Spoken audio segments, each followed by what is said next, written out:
சுக்ரன் மகாதசை ஒருத்தருக்கு நடக்குது, இல்லை சுக்ரன் மகாதசையில் ஒருத்தர் பிறந்திருக்காங்க அப்படின்னா அதோட பலன்கள் வந்து எப்படி இருக்கும் சார்? சுக்கரன் அப்படின்னா ஒரு பொலிவு, ஒரு தேஜஸ், இது எல்லாமே சுக்கரன் தான். சுக்கர திசையில் நிறைய நல்ல விஷயங்கள் நடக்கும். அவங்க நினைக்கிற மாதிரியெல்லாம் வாழ்வாங்க. பெருசாக வந்து சொத்தோ இதுவோ இருக்காது, ஆனால் நிறைய பணம் சம்பாதிப்பாங்க. சும்மா ஒரு வசதி கிடைச்சிருச்சுன்னா அதோட அருமை தெரியாது. ஆனால் அவன் கேது திசையில் அவன் அனுபவிச்சிருப்பான். சுகம்னா என்னன்னே தெரியாது, பணம்னா எவ்வளோ கஷ்டங்கிறது தெரியும். ஒரு வேலையை நம்ம முடிக்கணும்னா அது எவ்வளோ கஷ்டம் தெரியும்.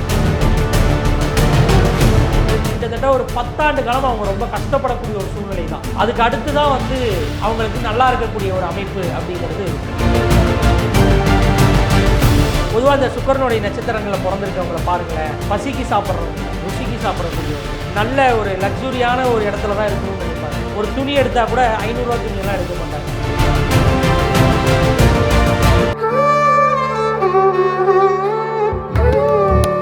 அஸ்ட்ரோ தமிழ் அன்பு நேயர்களுக்கு வணக்கம்.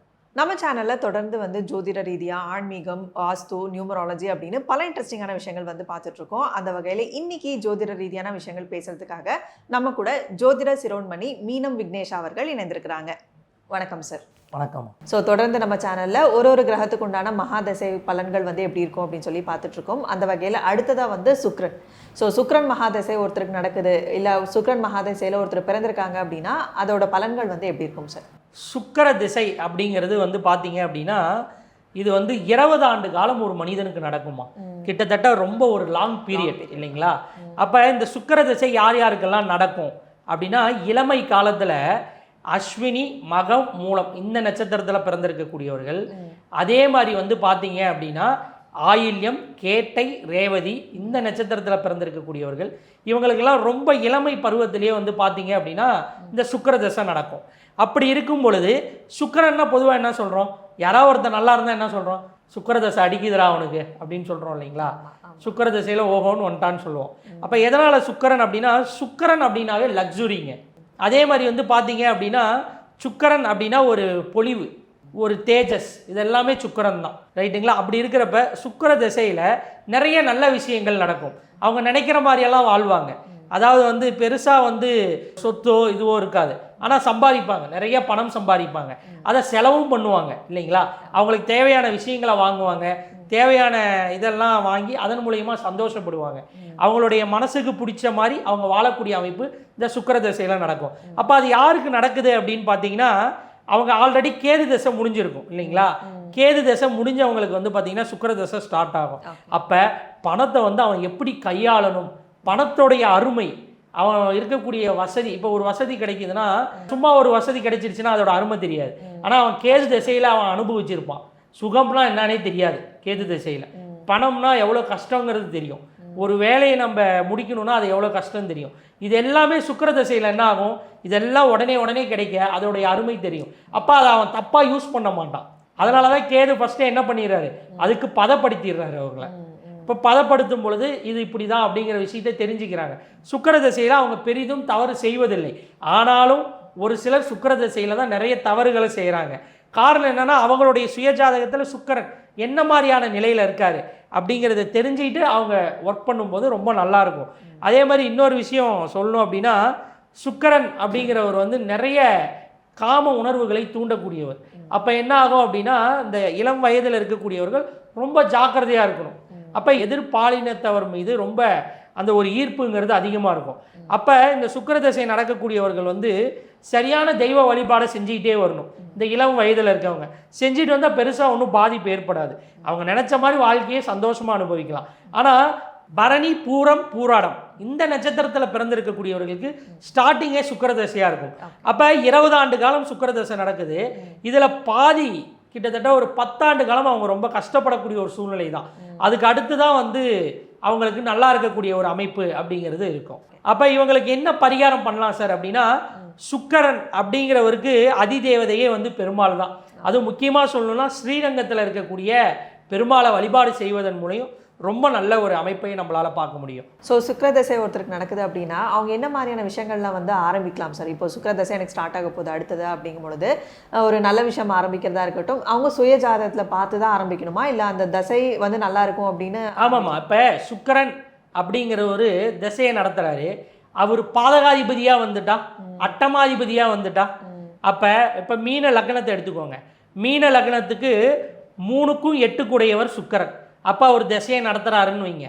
அவர் எந்த இடத்துல இருந்து நடத்துகிறாரு அப்படிங்கிற ஒரு விஷயத்தை வச்சு தான் அந்த திசை உண்மையாலுமே நல்ல பலன்களை தருமா இல்லை தவறான பலன்களை தருமா அப்படிங்கிறத வச்சு நம்ம எடுக்க முடியும்.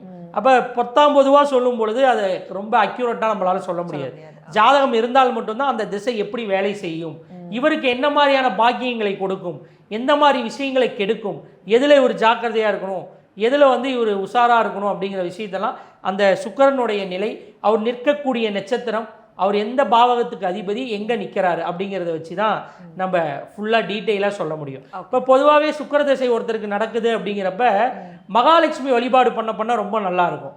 அதே மாதிரி வீட்டில் இருக்கக்கூடிய பெண்களுக்கு குண்டுமல்லி பூ இருக்கு இல்லையா, அதை ஒவ்வொரு வெள்ளிக்கிழமைகளிலும் வாங்கி தருவது, வெள்ளிக்கிழமைகளில் ரொம்ப கண்ணாடி பொருட்கள் வாங்குவது, அப்புறம் அரிசி வாங்குவது, இதெல்லாம் சுக்கிரனுடைய இதை ஆக்டிவேட் பண்ணி தரும்.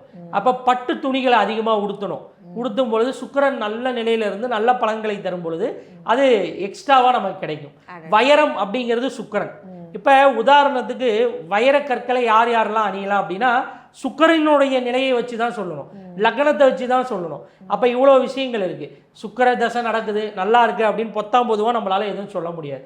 அப்போ அந்த ஜாதகத்தில் ஒரு மனிதனுடைய ஜாதகத்தில் சுக்கிரன் எப்படி இருக்காரு அப்படிங்கிறத ரொம்ப நம்ம பார்த்து அதுக்கப்புறம் தான் பலன் சொல்லணும். ஓகே சார், இப்போ சுக்கிர திசையில் ஒரு சில நட்சத்திரங்கள் சொல்கிறீங்க இல்லைங்களா, இந்த நட்சத்திரத்தில் பிறந்தால் சுக்கிர திசை தான் அவங்களுக்கு ஆரம்ப திசையாக இருக்கும் அப்படின்னு சொல்லி. ஸோ அவங்களோட வாழ்நாளில் என்ன மாதிரியான திசைகள் நல்லா இருக்கும் சார்? ஸோ சுக்கிர திசையில் ஒரு குழந்தை பிறக்குது அப்படின்னா வாழ்நாள் முழுக்க ஒரு அடுத்தடுத்த திசைகள் வரும் இல்லையா, ஸோ எந்த திசைகள் அவங்களுக்கு சாதகமாக? அதாவதுமா சுக்கிர திசையில் ஒரு குழந்தை பிறக்குது, அவர்களுக்கு எந்த திசைகள் நல்லா இருக்கும் அப்படிங்கிறத விட அவங்க என்ன லக்னத்தில் பிறந்திருக்காங்க அப்படிங்கிறத நம்ம பார்க்கணும். இந்த திசை அப்படிங்கிறது, தசா புத்திங்கிறது குழந்தை பிறந்திருக்கக்கூடிய நட்சத்திரங்களை வச்சு நம்ம கால்குலேட் பண்ணி சொல்கிறோம். ஆனால் லக்னம் அப்படிங்கிறது தான் முதல் பாவகம், லக்னம் அப்படிங்கிறது தான் ஆன்மா, ரைட்டுங்களா? அப்போ அந்த லக்னத்துக்கு எத்தனாம் இடமா இந்த திசைகள் வருது அப்படிங்கிற ஒரு கால்குலேஷன் இருக்குது. அப்போ பொதுவாக நம்ம எதையுமே சொல்ல முடியாது. ஜாதகம் இருந்தால் மட்டும்தான் இந்த திசை இந்த லக்னத்தில் பிறந்தவர்களுக்கு, இந்த ராசியில் பிறந்தவர்களுக்கு இந்த திசை இந்த விஷயத்தை கொடுக்குங்கிறத நம்மளால் அக்யூரேட்டாக சொல்ல முடியும். Okay sir. அதே மாதிரி சுக்கிர திசையில் ஒரு குழந்தை பிறந்திருக்கு அப்படின்னா குட்டி சுக்கிரன் சொல்லுவோம். அப்போ சுக்கிரன்லாம் நம்ம என்ன சொல்கிறோம், சொத்துக்கள் நிறையா சேரும், நிறைய விஷயங்கள் அனுபவிப்பாங்க, ஜாலியாக இருப்பாங்க, நல்ல ஒரு சந்தோஷமான நிலை, அவங்க நினச்சதெல்லாம் அடைவாங்க, ஆடம்பரமாக இருப்பாங்கன்னு சொல்கிறோம் இல்லையா. ஆனால் சுக்கிர திசையில் ஒரு குழந்தை பிறக்கும் பொழுது கண்டிப்பாக அந்த வீட்டில் கொஞ்சம் கஷ்டங்களும் ஏற்படும். குட்டி சுக்கிரன் பெருசாக ஒரு நல்ல விஷயங்களை உடனே கொடுத்துட மாட்டார். ஒரு குறிப்பிட்ட காலம் அந்த திசை முடியும் வரைக்கும் அவங்க கஷ்டப்படுவாங்க, அதுக்கப்புறம் அதனுடைய பலனை ரெட்டிப்பாக்கி தருவார். அப்போ அவங்களுக்கு அந்த விஷயங்கள் எல்லாமே நல்லா இருக்கும். பொதுவாக அந்த சுக்கிரனுடைய நட்சத்திரங்களில் பிறந்திருக்கவங்கள பாருங்களேன், அவங்க ருசியாக இருந்தால் தான் சாப்பிடுவாங்க, பசிக்கு சாப்பிட்றவங்கள, ருசிக்கு சாப்பிடக்கூடியவர்கள். அதே மாதிரி நல்ல ஒரு லக்ஸுரியான ஒரு இடத்துல தான் இருக்கணும்னு நினைப்பாங்க. ஒரு துணி எடுத்தால் கூட 500 ரூபா துணியெல்லாம் எடுக்க மாட்டாங்க, அது என்ன ரேட்டுங்கிறத பார்த்து அந்த துணியோட குவாலிட்டி பார்த்து எடுப்பாங்க. அவங்களுக்கு பெருசாக அது நல்லா இருக்கணும், கம்ஃபர்டபுளாக இருக்கணும், அவங்களுடைய கம்ஃபர்ட் ஜோனை மட்டும்தான் அவங்க பார்ப்பாங்க. இப்போ சுக்கிரனுடைய நட்சத்திரத்தில் பிறந்திருக்கக்கூடியவர்களுக்கு இதெல்லாம் குணாதிசயம். அப்போ இவங்க எல்லாம் இந்த மாதிரியான விஷயங்களை செயல்படுவாங்க. அப்போ சுக்கிர திசை நடக்கும் பொழுது என்ன நடக்கும்னா சேம் இவங்களுடைய குணாதிசயம் அவங்களுக்கு வரும், அவ்வளோதான். Okay sir. ஸோ சுக்கிர மகாதிசையை பற்றி ரொம்ப டீட்டெயில்டாக சொல்லியிருக்கீங்க. ஸோ சுக்கிர திசை நடக்கும் பொழுது என்ன மாதிரியான கோவில் ஸ்தலங்களுக்கு நம்ம போகலாம் சார்? ஏன்னா கோவில் வழிபாடுங்கிறது தான் ஒரு மனுஷனோட ஒரு டைம் பீரியடில் ஒரு வழிபாடு எடுத்துக்கிட்டா தான் அவங்களோட லைஃப் நல்லா இருக்கும் அப்படிங்கிற மாதிரி சொல்கிறீங்க இல்லைங்களா. ஸோ எந்த மாதிரியான கோவில்களுக்கு போகலாம்? பொதுவாக மகாலட்சுமி தாயாரை வழிபாடு பண்ணலாம்.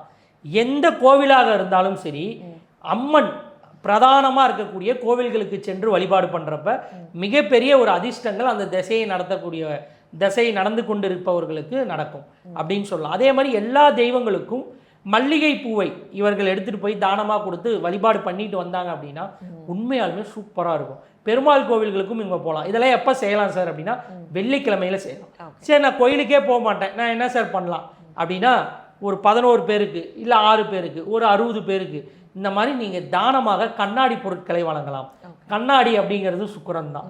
இந்த மாதிரி கொடுக்குறப்ப ரொம்ப நல்லாயிருக்கும். சரி, நான் யாருக்கு எதுவும் கொடுக்கவும் மாட்டேன், சாமி கும்பிட மாட்டேன், நான் என்ன பண்ணுறோம் அப்படின்னா வெள்ளியால் ஆன ஏதாவது ஒரு விஷயத்தை உங்களுடைய உடலில் அணிஞ்சிக்கோங்க. அணிந்து கொள்ளும் பொழுது அதுவும் சிறப்பான ஒரு பலன்களை நமக்கு எடுத்து கொடுக்கும். ஸோ ரொம்ப அற்புதமாக வந்து சுக்கிர மகாதசையை பற்றி ரொம்ப டீட்டெயில்டான இன்ஃபர்மேஷன்ஸ் கொடுத்துருக்கீங்க. ஸோ அடுத்தடுத்த பதிவுகளில் வேறு வேறு கிரகத்தோட மகாதசையை பற்றி பார்க்கலாம் சார். அது வரைக்கும் நன்றி. நன்றி மேடம்.